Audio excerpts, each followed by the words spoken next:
Jharkhand ऑफ्थैल्मोलॉजिकल society और Ranchi ऑफ्थैल्मिक forum के संयुक्त बैनर तले रांची में एक दिवसीय झारखंड ऑफ्थैल्मोलॉजिकल सोसाइटी के मिड टर्म कॉन्फ्रेंस का आयोजन किया गया। झारखंड विधानसभा अध्यक्ष रविंद्रनाथ महतो और शिक्षा मंत्री जगन्नाथ महतो ने कॉन्फ्रेंस का विधिवत उद्घाटन किया। झारखंड बिहार के लगभग 150 नेत्र रोग विशेषज्ञों ने भी इस सम्मेलन में भाग लिया। कॉन्फ्रेंस का मुख्य उद्देश्य था कि नेत्र रोगों की शुरुआती दौर में ही चिकित्सा हो जाए और इसके लिए जांच के क्षेत्र में आई नई तकनीकों से सभी नेत्र चिकित्सक रूबरू हो। Keratoconus, glaucoma, age related macular degeneration, diabetic retinopathy जैसी आंखों की कई बीमारियां हैं जिनका शुरुआती दौर में ही पता लगने से आंखों की रोशनी बचाई जा सकती है और इलाज में खर्च भी बहुत कम आता है। साइंटिफिक कमेटी की चेयरमैन डॉक्टर भारती कश्यप ने बताया कि झारखंड में पहली बार महिला पोस्ट ग्रेजुएट छात्रों के लिए विशेष कॉम्पिटिटिव केस प्रेजेंटेशन सेशन का आयोजन किया गया और इस प्रकार के सत्र में भाग लेने से राष्ट्र एवं अंतर्राष्ट्रीय स्तर में अपनी भागीदारी सुनिश्चित करने में उन्हें सहायता मिलेगी।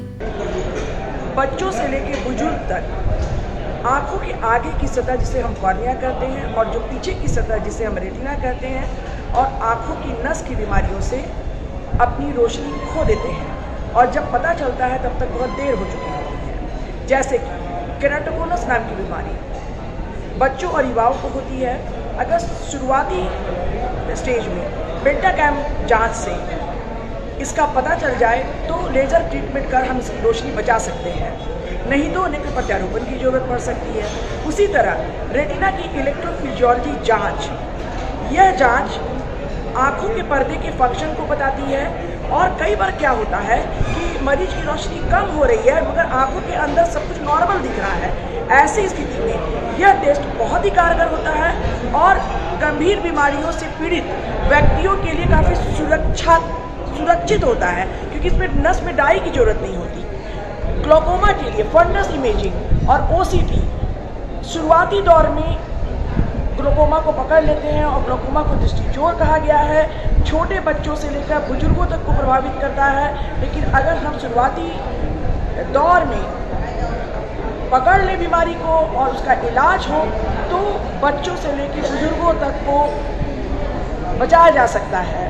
की रोशनी को जाने से बचाया जा सकता है। कॉन्फ्रेंस में देश भर के नेत्र रोग विशेषज्ञों ने रोग की शुरुआती दौर में ही कैसे पहचान हो और इसकी जांच के क्षेत्र में आई नई तकनीकों पर चर्चा की।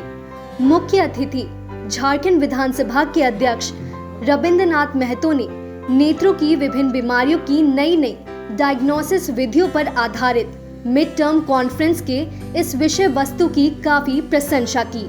हम धन्यवाद देते हैं डॉक्टर कश्यप साहब को और भारती जी को कि इन दोनों के सोच ने कि यहाँ का विशेष करके ऑप्थेल्मोलॉजिकल का जो चिकित्सा व्यवस्था हमारे राज्य के अंदर में प्राप्त है उसको और आधुनिक ढंग से हम कैसे विकसित करें और इसी सोच के तहत उनका चिकित्सा व्यवस्था रहने के बावजूद पूरे प्रदेश में जो अपने जीवन में दृष्टिहीन हुए हैं या होने के कगार पर हैं उनको बचाने का काम आप कर रहे हैं, ये कम बड़ा बात नहीं है, इसलिए मैं उन्हें धन्यवाद देता हूँ। वहीं शिक्षा मंत्री जगन्नाथ महतो ने बताया कि एक स्कूल में जब वज्रपात हुआ तो बच्चों को बचाने के लिए डॉक्टरों ने बहुत मेहनत कर उनका जीवन बचाया और वे खुद 4 महीने कोमा में रहे, लेकिन आज वे ठीक हैं।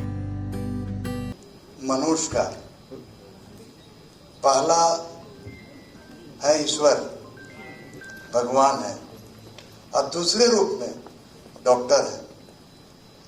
4 महीना कोमा में रहने के बाद भी आज जीवित है और शिक्षा के क्षेत्र में 97% मैट्रिक और इंटर में रिजल्ट देने का काम किया, लेकिन देन किनका? डॉक्टर का। आज हमारे देश के कई युवा और बुजुर्ग कॉर्निया, रेटिना और ग्लूकोमा की बीमारियों की शुरुआती दौर में पहचान नहीं होने की वजह से अपनी आंखों की रोशनी खो रहे हैं। ऐसी स्थिति में डायग्नोसिस की नई नई विधियों पर आधारित ये मिड टर्म कॉन्फ्रेंस एक मील का पत्थर साबित होगी।